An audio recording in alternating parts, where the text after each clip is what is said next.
Alors, c'est un événement qui est passé un petit peu sous les radars boursiers, mais qui est peut-être symptomatique d'un retournement de tendance. On voulait vous en parler. Cet événement, c'est la capitalisation boursière d'Exxon qui est passée au-dessus de celle de Facebook. C'était il y a quelques jours. Bonjour John. Bonjour David. John Plassard pour la Banque Mirabeau. L'occasion pour vous de nous parler non pas des FANG classiques qu'on connaissait, les Facebook, Amazon, Netflix, Apple et Google, mais des FANG 2.0. Et en fait, c'est le retour de l'ancienne économie.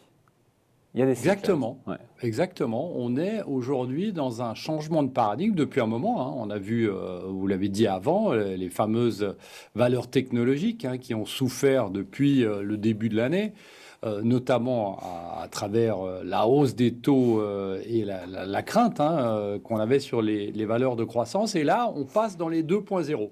Alors, ça ne veut pas dire la nouvelle économie, mais ça veut dire l'ancienne économie, puisque si on passe en revue, si vous voulez bien, David, le F, en fait, on l'utilise pour fuel, c'est-à-dire pour l'énergie. Aujourd'hui, l'énergie, on sait que ça représente un peu moins de 5% de la capitalisation boursière du S&P 500, alors que dans les années 90, c'était 13,4%. On a vu que la crise en Ukraine, notamment la guerre en Ukraine, eh bien, avait fait monter, exploser le prix du baril et le prix du gaz. Donc ça, c'est la première des choses. On parle du F.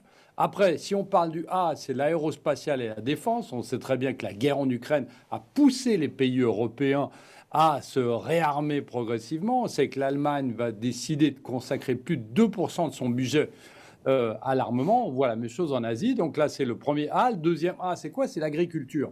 L'agriculture, évidemment, vous avez, pour des bonnes et des mauvaises raisons, évidemment, le prix de l'agriculture qui monte avec les pénuries, ce qui est dramatique, mais on sait que d'ici 2050, il faudra qu'on ait le double des produits de la production agricole d'aujourd'hui qui soit mis en avant. Donc, évidemment, l'agriculture va progresser. Après, on a le N pour nucléaire. Vous en avez déjà parlé souvent dans cette émission, David.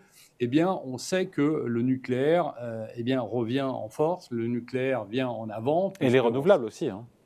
Et le renouvelable, tout à fait. Et évidemment, c'est une thématique, ça c'est une thématique, alors une thématique du passé, le nucléaire, mais qui va être une thématique du futur. Et dans le N, il y a aussi le renouvelable. Et puis évidemment, on sait que c'est l'avenir, en tout cas en termes pour être un peu plus indépendant. Et Le le G, dernier, c'est quoi donc le on a G? parlé des FAAN, Oui. le dernier c'est le G. Et le G, c'est gold, donc l'or, et aussi les minéraux essentiels. Alors, vous allez me dire, David, je le sais, je vous vois venir, vous allez me dire que la progression du cours de l'or a été dramatique cette année.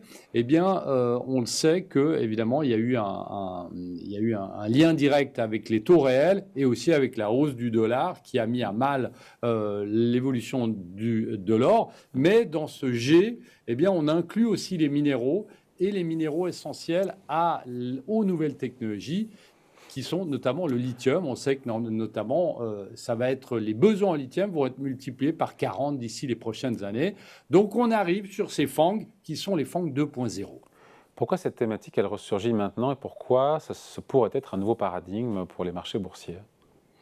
Écoutez, on s'est mis dans une situation où on avait le secteur de la technologie qui avait en termes de poids près d'un quart du poids du S&P 500, et on s'est dit qu'effectivement, ça ne baisserait jamais.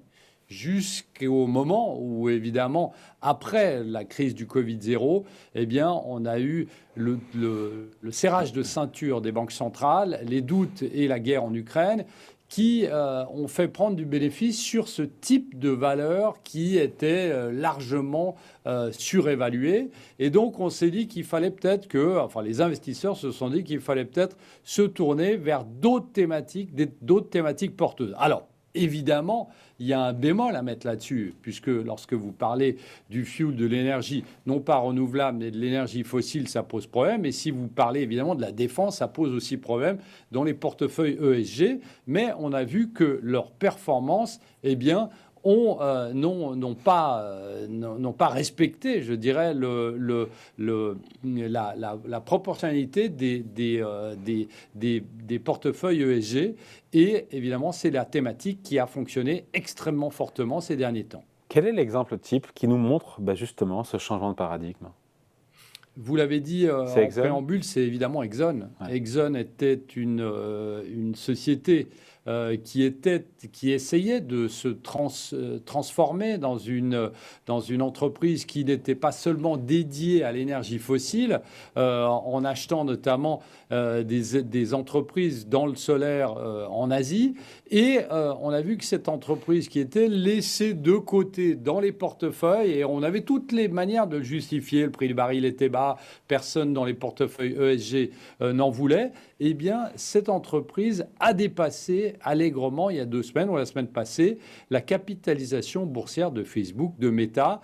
Et on a vu ici de plus en plus de personnes qui rentraient dans cette thématique en se disant que effectivement, est-ce que une société comme Exxon était vraiment une société qu'on ne pouvait pas mettre dans un portefeuille ESG. Et c'est une discussion, c'est un débat qui est actuellement aux États-Unis, qui n'est pas encore en Europe, mais qui est aux États-Unis, en train de se dire qu'effectivement, au vu des investissements qu'ils font dans les énergies renouvelables, peut-être on pourrait mettre une société comme Exxon dans un portefeuille ESG. Donc c'est vraiment là que ça a mis en avant cette thématique qui, vous l'avez dit avant, est une thématique pour la majeure partie de la vieille économie.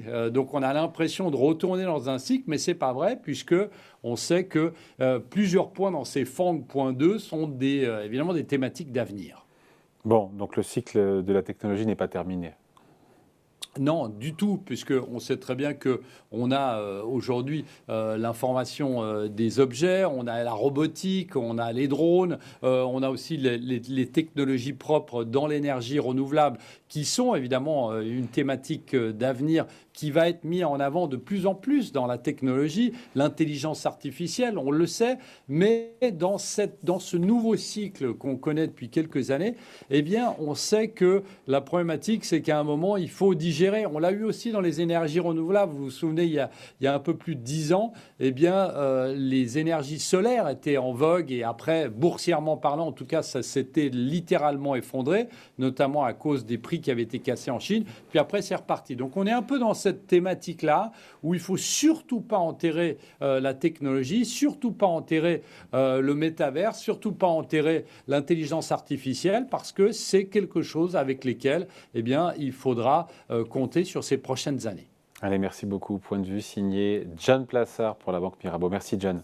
Salut. Merci David.